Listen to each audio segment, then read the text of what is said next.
What's up guys? Welcome to part 3 of our Tokyo vlog series, and in this video I'm gonna talk about our 2-day itinerary in Shinjuku, Ginza, Shibuya, and Asakusa in the cold winter season of Tokyo, Japan. We are still traveling as a family of 9 including 1 toddler, so if you and your family are planning a Japan trip very soon, then this video guide is really for you. By this time, I think it's already our 5th and 6th day in our Japan itinerary, and this was right after Galeozawa. So in this video, you'll see a lot of city tours, a lot of walkathons, a lot of shopping in Pokemon centers and shops, and a lot of food trip. Definitely, you'll see a lot of restaurants and food that I'll be eating in this video. So I'm really excited to share this travel video walkthrough with all of you guys. Let's go! For the next 2 days of our Japan trip, we wanted to just see the city, walk around, and visit landmarks in Tokyo. We are still staying via Airbnb located at the Kubo Road in Shinjuku, so it's really accessible to a lot of places, especially the train station, which makes it very convenient and easy to travel as a family, and especially with a toddler. For this day, we went out a little bit later than usual and decided to take our time before heading to Shibuya.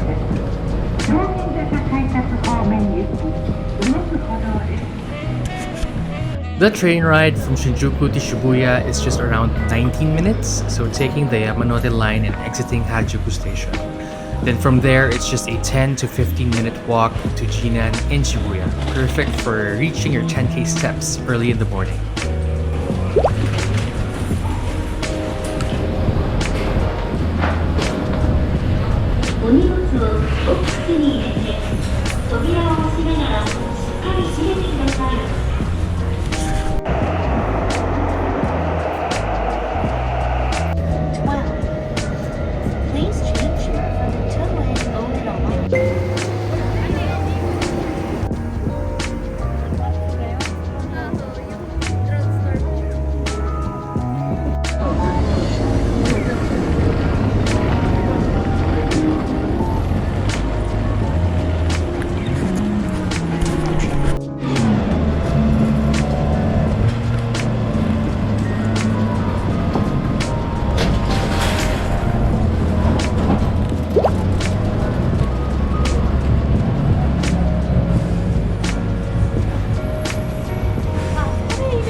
Now, Shibuya is a go-to spot in Japan, especially the very famous Shibuya Crossing. But for our Japan trip this time around, we wanted to look at other places aside from Shibuya Crossing. So we walked around Jinan Road, Udagawacho, and Dogenzaka to check out different spots and restaurants in the area.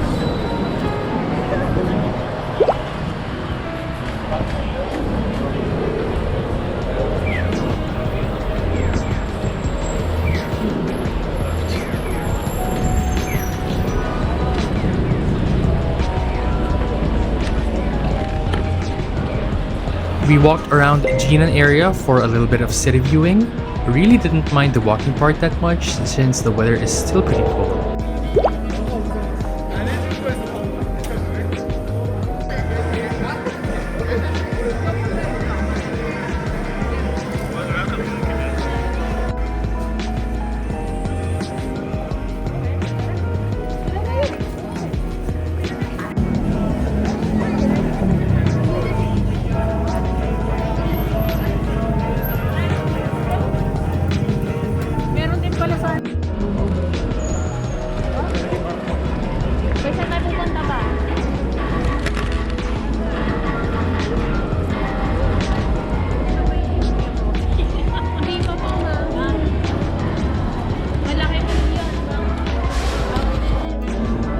We decided to have a late lunch at Ichiran via Jinan Road. This was around 1 PM, so the line wasn't as long as usual. Sino gusto sumama? Kami na kaya. Sama na kayo. Classic lang. Salamat kasi kasi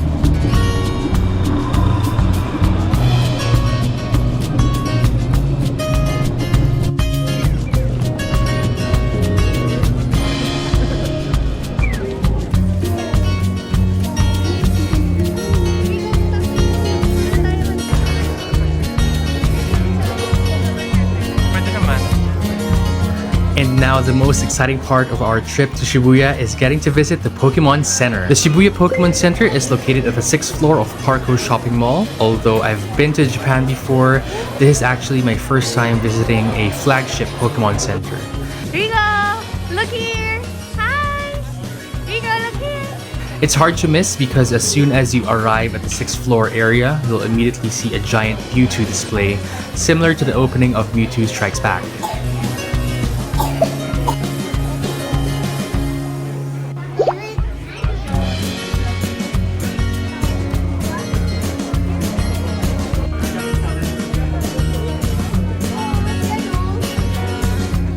Grimer. Inside the shop, you'll see tons of Pokemon items like plush toys, collectibles, and limited edition items you won't find anywhere else. The place is filled with nostalgic items from designs that look like the original Game Boy to wall art that resembles the original trio, Ash, Misty, and Brock. There are some interactive experiences, making it feel like you've stepped right into the world of Pokemon.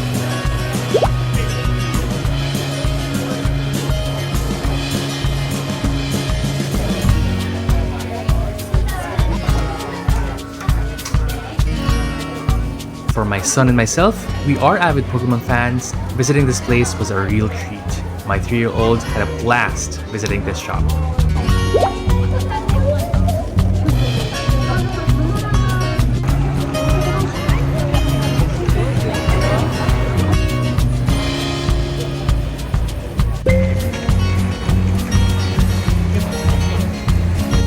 Now, a trip to Shibuya won't be complete without visiting the famous Shibuya Crossing. Chanced upon the Tokyo Karts, previously called Mario Karts. Wanted to try this one, but I heard that you need a special license before you can even book them.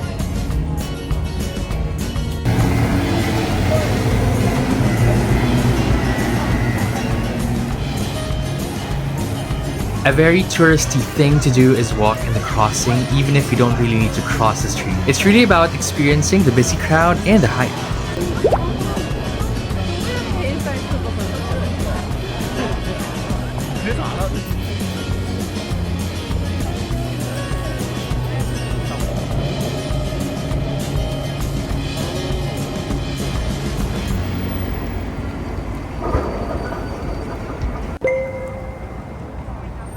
After Shibuya, we ended the night taking a stroll in Ginza. It was just a quick 20-minute train ride to get to Ginza.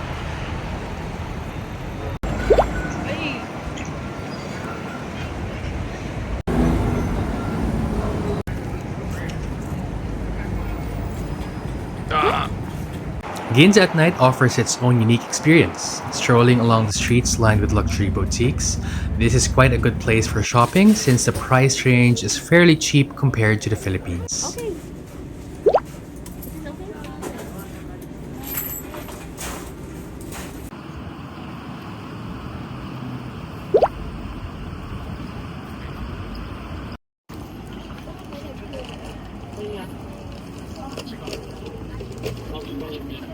Okay. Masarap siya pag mainit. Kasi sa hot, hindi na siya masarap.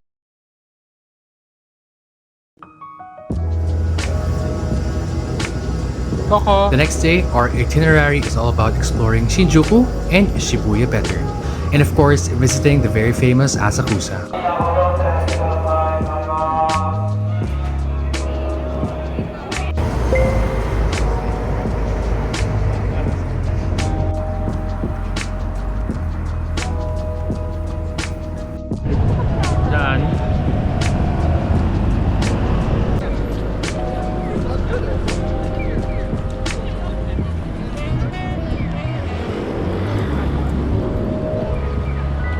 Just a short trip from Shinjuku, the neighborhood of Nishinjuku in Tokyo reveals a different side of city life.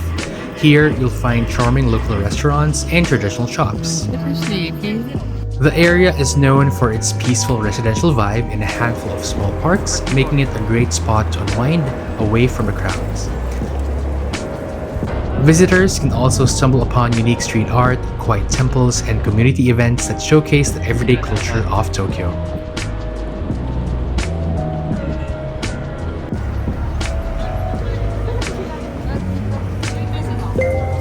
We had late lunch at Yokatsu Motomura, which is a famous katsu place in the area. We had to wait maybe 10 minutes before being seated, so make sure to visit this place early to skip the line.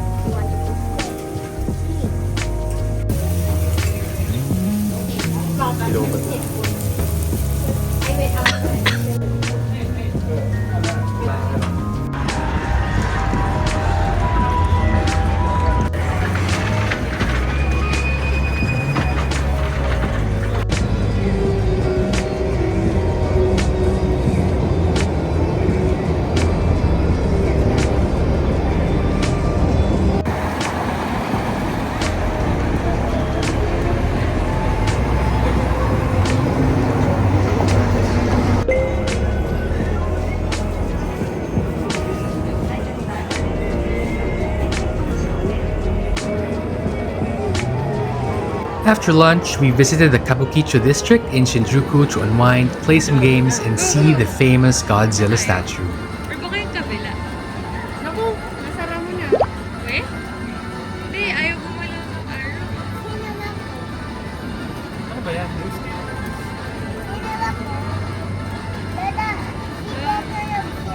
Hirap naman ito. Sira. Sira! May sign, Kuya Mike. Ayun no. Kaya si Tito Kino. Hi, Cox. Say hi. Wave ka, wave.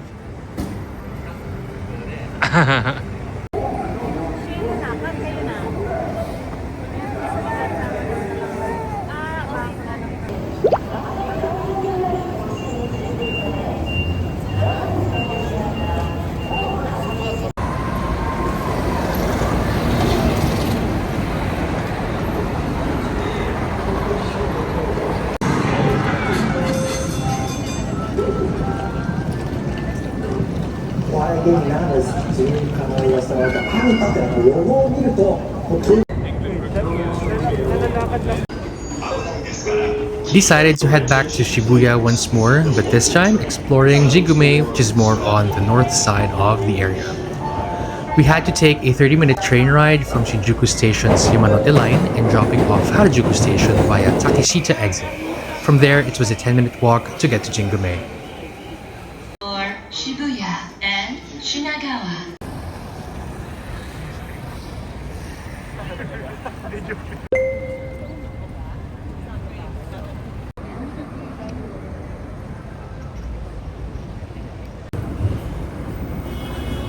This area is a hotspot for cutting-edge street fashion thanks to the boutiques along Cat Street and the trendy shops in Omotesando Hills. You can browse unique designer stores, snap photos of creative street art, and enjoy specialty coffee at tucked-away cafes.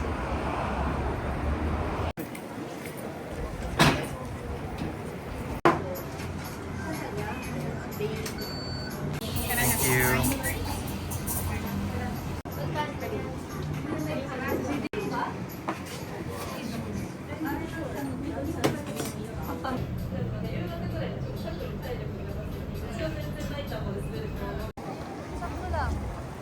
May napili kayo? Wala si Ate. Sige na ito.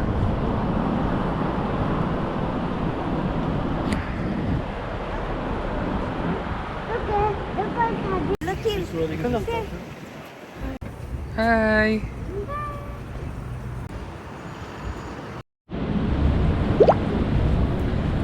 Shibuya's Jingumae is also the gateway to cultural experiences, from exploring the spiritual grounds of Meiji Shrine to joining pop-up events and visiting art galleries if you're more into arts and culture. Ice cream din. Actually, naghanap akong ice cream. Naghanap ng ice cream. Ito oh.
After several thousand steps in Jingumae, we decided to do a little food crawl in Asakusa.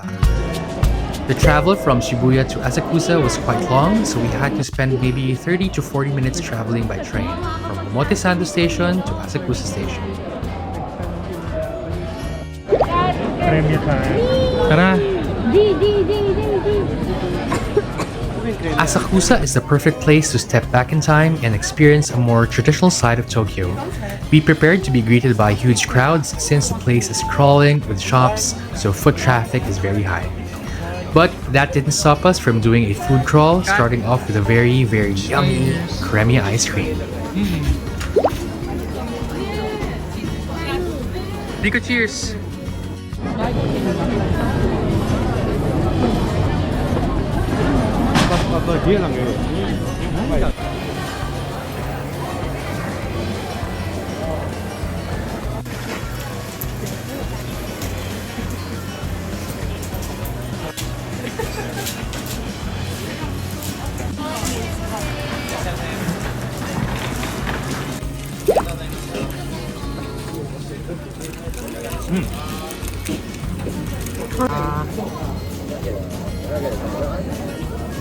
Last bite na.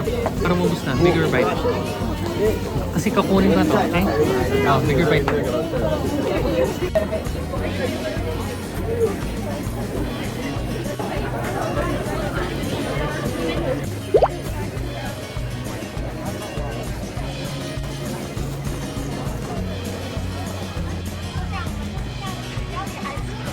Aside from visiting the numerous food stalls, you can take a stroll down Nakamisa Street just outside the temple, and you'll find rows of colorful stalls selling everything from delicious local snacks to handmade crafts.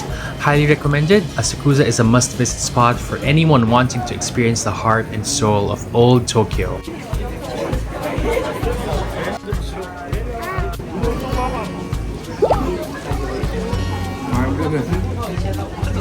Nice catch though.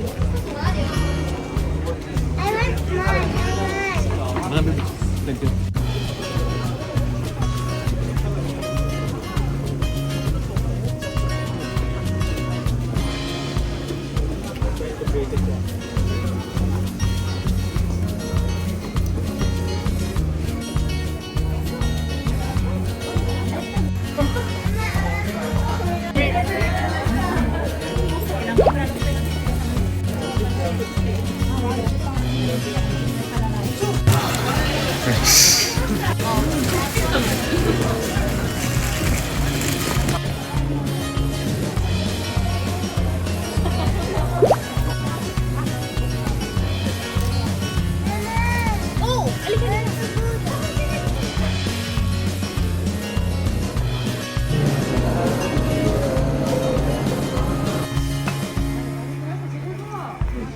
This short side trip had a lot of walking and eating involved. I ate some tanghulu, an apple pie, 2 rounds of cremia, katsu balls, then ended our Asakusa trip in a traditional sushi bar.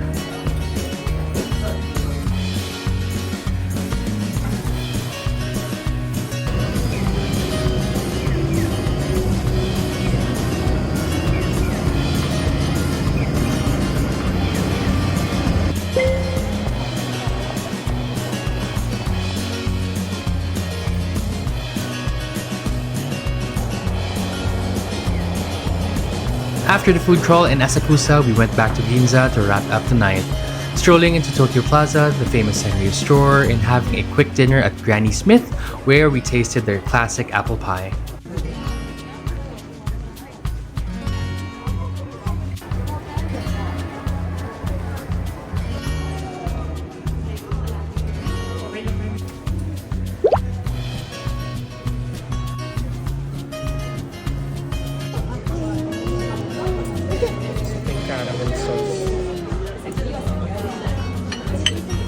And that's it for our 2 full days in our Tokyo Tour Street Itinerary. In the final episode of our Tokyo Vlog series, we'll talk about our trip to Ueno Zoo, so stay tuned for that. If you enjoyed this video, don't forget to subscribe to my channel for more travel contents. Bye!